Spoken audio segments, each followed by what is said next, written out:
Opening the center immediately creates dynamic possibilities and influences the central pawn structure. Unleashing the knight to its natural outpost, preparing to contest the center and develop harmoniously.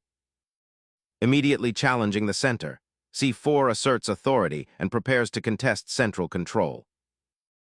Embracing a solid setup, this move prepares to develop the king's bishop, aiming for a sound pawn structure at the expense of immediate central control. Securing the center and preparing further development, this knight prepares for an active role, potentially eyeing kingside pressure or supporting a central pawn push. Instantly establishing central presence, this pawn advance prepares to contest space and potentially unleash piece activity. Solidifying central control, white develops another piece, preparing for further pawn advancements and potential skirmishes. Solidifying the queenside pawn structure, this establishes a robust pawn triangle that can anchor black's position and prepare for central play. Establishing a solid pawn chain, white prepares to fianchetto the bishop for queenside control, a classic queen's Indian setup. Solidifying the pawn center and preparing for kingside development, this knight finds a safe harbor for now. Developing the bishop to its most natural square solidifies control of the center and prepares for kingside castling, while simultaneously supporting a potential pawn push to e4 later on. Developing the bishop to b4 pins the knight, creating immediate tactical pressure along the c3 f6 diagonal, and complicating white's pawn structure while preparing for central pawn breaks. Castling securely tucks the monarch away, achieving a vital piece of king safety while also bringing a rook into play along the g-file for potential future action. Castling solidifies the king's safety, a paramount concern, and prepares for potential pawn pushes that could threaten the monarch's current abode, bringing the rook into the game. Positioning the queen centrally like this prepares for a potential queenside expansion, perhaps with b4 and a4, while also reinforcing the e4 square. It subtly hints at future pressure along the c-file if it opens. Strategically, bringing the bishop to d6 solidifies black's pawn chain and prepares for a potential central pawn push, perhaps with c5, while also connecting the rooks. It simultaneously guards the e5 square, denying white's knight an easy outpost, and keeps the bishop off an open diagonal where it might be vulnerable to attack. This develops piece play with an eye toward future pawn structure manipulation. Anchoring the queenside pawn structure, this move aims to facilitate the development of the b2 bishop, eyeing the long diagonal and potentially preparing for a queenside expansion later on. Black strategically relinquishes the central pawn to facilitate piece development and challenge white's spatial advantage, aiming for a more fluid, dynamic position. Opening the b-file offers significant long-term potential, potentially transforming it into a highway for the rook once the central pawn structure loosens. This captures space and prepares for a more active rook presence, while also aiming to disrupt black's kingside castling security by creating a potential entry point. Initiating an aggressive central pawn break, black aims to shatter white's well-coordinated setup, challenging the bishop on d3 and opening crucial lines for potential counterplay. This boldly seizes the initiative, though it risks weakening the d5 square and creating immediate tactical skirmishes. Reclaiming central space is paramount after the pawn exchange. Placing the bishop here eyes the queenside and prepares for future pawn advances, potentially challenging black's central pawn duo. The bishop on b2 now has an open diagonal, but the rook's relocation to e8 suggests a strategic reshuffling, aiming to reinforce the central pawn structure and potentially prepare for a future kingside pawn storm, though the immediate tension on the e-file is the most pressing concern. The knight's sudden leap to e4 injects immediate dynamism, aiming to seize the initiative by challenging black's pawn structure and potentially opening lines towards the kingside. This knight outpost, if solidified, could exert significant pressure, forcing black into reactive play. It's a bold statement of intent, prioritizing active piece play over immediate pawn gains and daring black to prove their central control is robust enough to withstand this central thrust. Black boldly sacrifices a knight, aiming to disrupt white's central pawn structure and open lines for their own pieces. This exchange liberates the bishop on d6, preparing to challenge white's control of the central squares and potentially creating dangerous attacking chances on the kingside.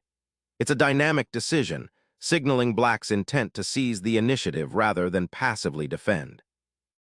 White recaptures the pawn, creating a pleasant bishop pair and clearing the path for the rook to potentially eye the d-file. This action elegantly resolves the immediate pawn tension in the center, setting the stage for a more strategic maneuvering phase where white aims to exploit the slightly less harmonious development of black's pieces. Consider how this exchange subtly impacts the pawn structure, potentially liberating white's queenside for future expansion. Preventing the bishop's potential entry onto g5 or f4, black secures their kingside's immediate safety, a prudent measure given the open center and the potential for white's pieces to coordinate aggressively. Opening the central files for pressure, this maneuver aims to exploit black's slightly passive development and prepare for potential advances on the king's flank. Exchanging on d4 concedes the central tension, essentially granting white the initiative in the fight for the d-file and opening avenues for their pieces. Black's decision to capture now, rather than maintain the pawn structure, suggests a desire to simplify but potentially at the cost of their positional influence.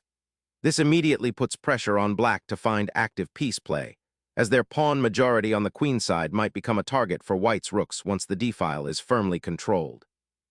The king's safety remains paramount. White's rooks now have a clear path to penetrate if black isn't careful with their defensive setup.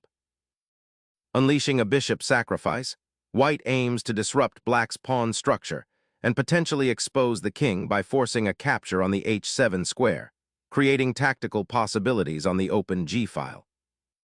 Seeking refuge from the immediate danger, black maneuvers the king to a safer square, acknowledging the queen's sacrifice to maintain a tactical advantage, even though it grants white a temporary initiative.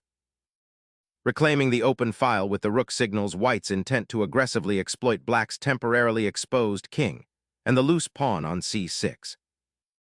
This maneuver, a seemingly innocuous retreat, cleverly repositions the bishop to a diagonal, offering both defensive solidity for the king and potential attacking avenues, subtly challenging white's central control and hinting at future tactical skirmishes involving the pawn structure. Challenging the pinned knight and eyeing the weakened kingside structure, this rook redeployment offers immediate tactical possibilities while also preparing for future central breakthroughs. The queen now retreats, seeking a safer haven while maintaining pressure on the d4 rook and preparing to potentially join the queenside defense.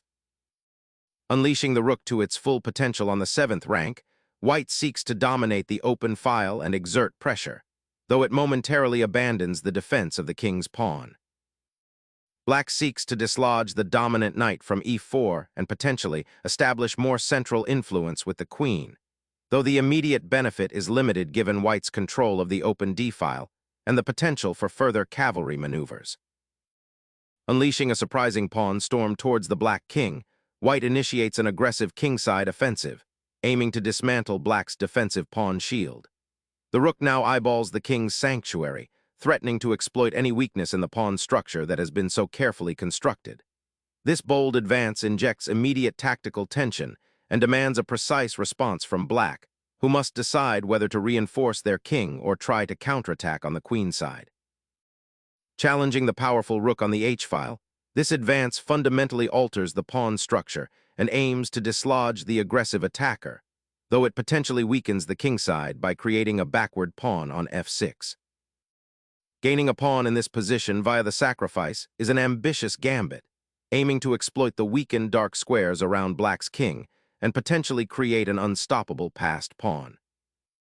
Re-establishing the rook on its defending file after the knight exchange opens up interesting possibilities, potentially preparing a timely advance to support the bishop's diagonal or even challenging for the 7th rank if the situation permits. A bold maneuver, this rerouting of the rook into the enemy's back ranks, aiming to sever the king's escape routes and exert pressure along the hitherto passive 7th rank. The bishop pair is now largely neutralized, and white's rooks, after a period of relative inactivity, are finally beginning to hunt for weaknesses. Consider the potential for a mating net to form, with the king suddenly exposed on the kingside due to the h-pawn's advance. This aggressive repositioning forces Black to react immediately, potentially disrupting their planned piece development and defensive structure. The cramped nature of Black's position, particularly the undeveloped queenside, becomes glaringly apparent with this new threat. Reclaiming the center and bolstering the kingside defense, Black redirects pieces towards a more active central presence. Centralizing that rook on the d-file now asserts greater control over that crucial open pathway, potentially setting up pressure against Black's king or creating opportunities to reroute other pieces. Black seeks to redeploy the bishop to a more active diagonal, aiming to unpin the knight on d7 and prepare for potential advances. The piece vacation on e5 allows it to eye the kingside and potentially support a future g5 push. However, this bishop's new home also creates potential weaknesses around the d6 pawn and allows White to consolidate control of the central files with renewed vigor, potentially setting up a later kingside assault. The repositioning of the bishop to a3 is a strategic redeployment, aiming to exchange Black's particularly active light-squared bishop, which has been a persistent thorn in White's side and is currently eyeing the kingside. By offering this trade, White seeks to simplify the position and potentially alleviate some of the pressure building around their own monarch, even if it means conceding control of the a3-f8 diagonal for the moment. Black decisively claims central space, challenging White's control of the d-file and indirectly opening a potential diagonal for the queen. Clearing the path for a potential kingside assault, the knight repositions to a more active square, aiming to participate in the coming skirmish and perhaps exploit the weakened dark squares around Black's monarch.